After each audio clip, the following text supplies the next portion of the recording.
We're in San Antonio, Texas, on the east side. I'm OG T-Bone from Eastside Grape Street Watts.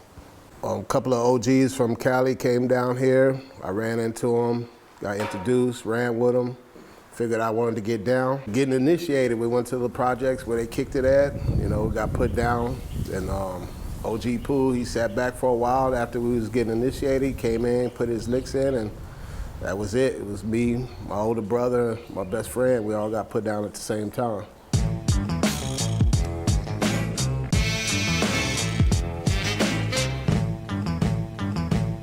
This was back in like '86. I was like 10 years old. You know, I was seeing all the action. You know, my uncles, they were banging, so that's the lifestyle I wanted to get involved in. So I got out there and got put down. Oh man, it was ruthless, man. People was getting killed left and right. You go to school, you get shot up in school. You go to the malls, you get shot up in the mall. Man, it was tough. And, you know, if you was representing, you got to represent. If not, you was getting took out. Trey 57, Altadena, East Terrace, Rigsby, BSV, Camelot. We can just go on and on, but majority of them was from California. Is there a particular territory for Grape Street Crip in San Antonio, particular streets or blocks? Not really, but we majority kicked in these projects off on the northeast side. You know, that's where we all kicked it. It was mainly Grape Street and 74 Hoover. You know, we tight. 74 is considered like folks, like Black Gangster Disciples. They like fall up under the circle of Folk Nation.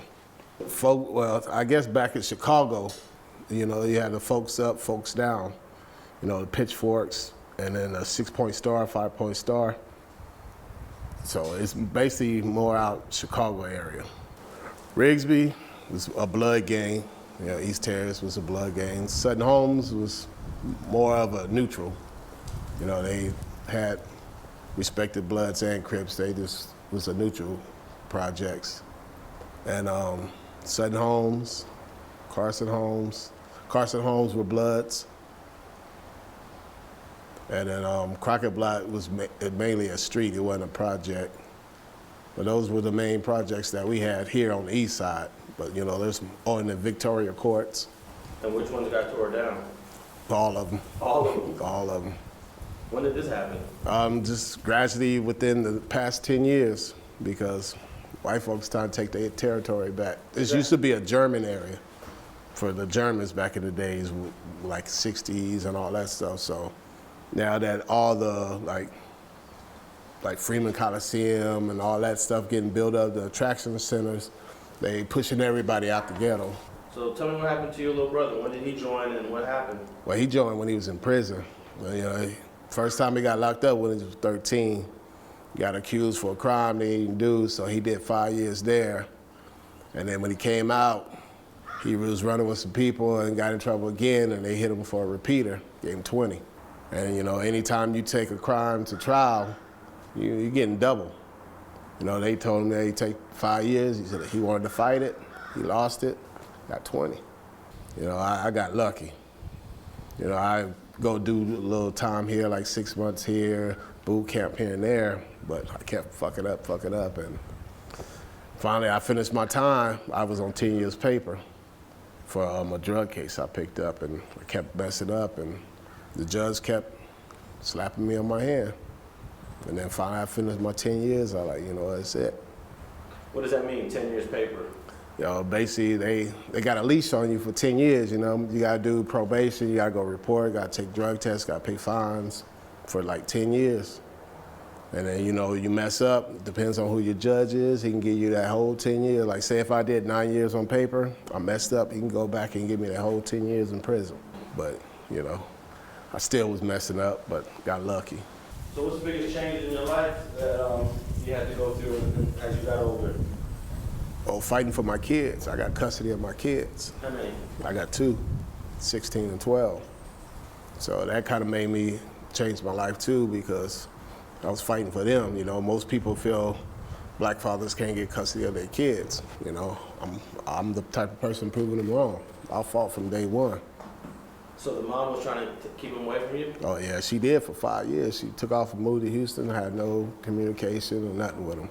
Then when I finally found him, when I was locked up, I always read the law books. So I found a way to trick her like she tricked me, and I got my kids.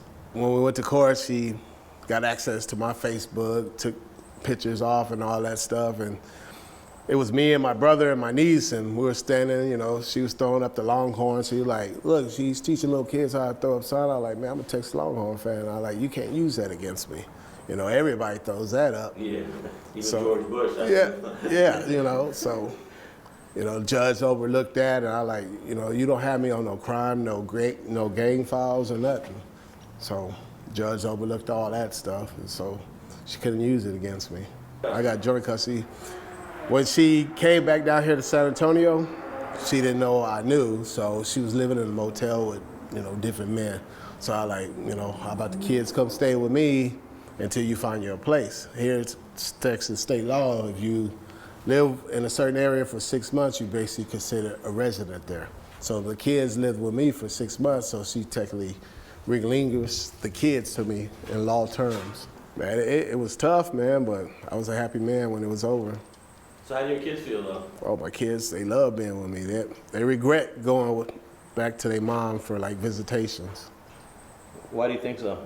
Because the way their mom lifestyle was, had different men in and out the house. She was getting beat, and the men felt they can control my son, you know, tell him what to do, and I wasn't having that. Do they know about, you know, you from Grape Street from back in the day? My son does. Has he asked questions? Have you had to explain that to him? Nah, because I keep him active, man. He played AAU basketball. He's in football, so I keep him out of that. What about, he has an uncle in prison, right? Yeah. What about that situation? He knows about it, but, you know, there's nothing he can do about it, so he just keeps moving on. You know, he was a baby when his uncle went in, so he really doesn't even know him. You know, we got a lot of family over here, so we come visit family, and he sees what goes on. A lot of my family gangbang. My uncles, they gangbang. I got an uncle right now up in Cali. He an OG Crip up there. From San Antonio? Yeah. What neighborhood is he from? I believe he's rolling 20. No, I think he's rolling 60s. I'm not for sure. I haven't talked to him. You know, he was swole, black belt in karate. One time the police tried to arrest him. He knocked out 2 police, and then my grandma had to come and tell him, hey, calm down, calm down. So they finally got handcuffs on him. And once they got in the police car, they were roughing up my grandma. Somehow, he broke out them handcuffs, he kicked the police door out, started beating up on police again, and he got banned from it. He's not allowed to come back to Texas. That's why he went to California. Now I noticed you had a Mason tattoo on your forearm. Yeah. When did that come about? That came about maybe about 7 years ago. You know, I gave it a shot, and it kind of opened my eyes to a lot of things about brotherly love. You know, about really being there. You know, a Mason brother, I can be right here and like starving or whatever. That man gonna go out, look out for me, make sure I eat, or I'm short of money or something. That man's gonna be there to look out for me. So that's showing me about brotherly love, looking out for another brother. That's true love, you know. Some of these gang members, you know, it's all about women. That's why a lot of guys are locked up now because of women. They want to show off for women. I want to have a bigger chain. I want to have a nicer car. Just show off in front of that woman. You know, Masons is about love, you know, showing brotherly love, a real brotherhood. I could go anywhere, any city in the city, you know, give them a certain handshakes, say a certain word, I'm good. Yeah. So there are a lot of like perks you get. Yeah. It's a lot, you know, a lot of it, you know, can't speak about, you know. See, I fall up under 4-letter Masons. Back in, I guess, like slavery days, 4-letter Masons were all white. They didn't allow black people. But now, black people are taking over 4-letter Masons, you know, because, you know, Prince Hall was majority blacks. So they didn't get along with the 4-letter Masons. But now, blacks are taking over the 4-letter Masons. White people are fading out. That's why you start seeing all this stuff on the internet, or Masons are evil, they do this and that. That's because the white people numbers are falling off. So the black people don't get big, they come out with bad stuff.